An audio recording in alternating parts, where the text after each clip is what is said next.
வணக்கம் மக்களே. ஃப்ரூட் கஸ்டர்ட்லாம் எத்தனை பேருக்கு பிடிக்கும்? இதில் சேமியா போட்டு நம்ம செய்ய போகிறோம். அவ்வளோ டேஸ்டியாக இருக்கும். அது எப்படி செய்யலாம் சொல்லிட்டு தெரிஞ்சுக்கலாம் வாங்க.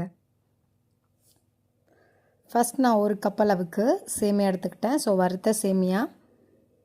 நீங்கள் எந்த சேமியா வேணாலும் நீங்கள் வெள்ளை கலர் சேமியா கூட நீங்கள் யூஸ் பண்ணலாம். ஒரு தவா எடுத்துக்கலாம். அதில் 1 டேபிள் ஸ்பூன் அளவுக்கு பட்டர் ஆர் கீ நீங்கள் ஆட் பண்ணிக்கலாம்.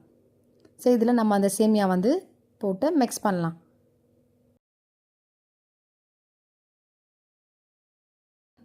இந்த பட்டரோட சேமியாவும் பார்த்திங்கன்னா நல்லா மிக்ஸ் ஆகிடுச்சு. இதில் நான் 2 கப் காய்ச்சின பால் ஆட் பண்ணுறேன். ஸோ ஆட் பண்ணி நல்லா மிக்ஸ் பண்ணுங்கள். ஒரு 2 நிமிஷம் போல் மிக்ஸ் பண்ணலாம்.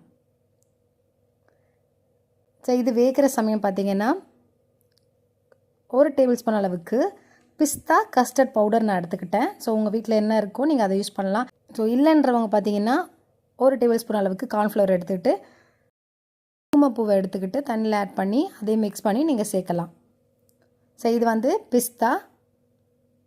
ஸோ இதில் கொஞ்சமாக பால் ஆட் பண்ணி அதை நல்லா மிக்ஸ் பண்ணி வச்சுக்கிட்டேன்.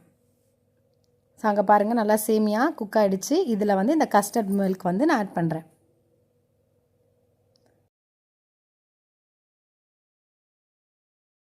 மூணு டேபிள் ஸ்பூன் அளவுக்கு சுகர் ஆட் பண்ணிக்கலாம். ஆட் பண்ணி நல்லா மிக்ஸ் பண்ணுங்கள். ஸோ இதில் சுகரை விட பார்த்திங்கன்னா மில்க் மேட் யூஸ் பண்ணால் இன்னும் ரொம்ப டேஸ்ட்டாக இருக்கும்.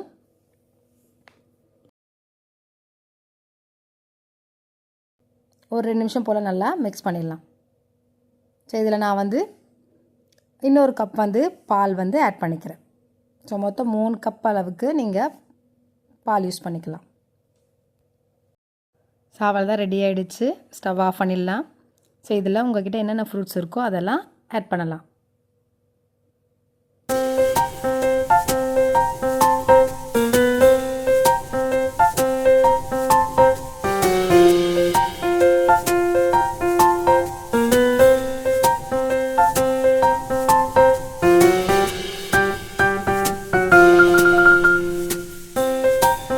சரி, இதில் கடைசியாக பார்த்தீங்கன்னா பாதாம் பிஸ்தா சேர்த்து ஆட் பண்ணியாச்சு. அவ்வளோ யம்மியான டேஸ்டான ஃப்ரூட் கஸ்டர்ட் ரெடி. ஸோ நீங்களும் செஞ்சு பாருங்கள். பிடிச்சிருந்தா லைக் பண்ணுங்கள், ஷேர் பண்ணுங்கள். தேங்க்யூ.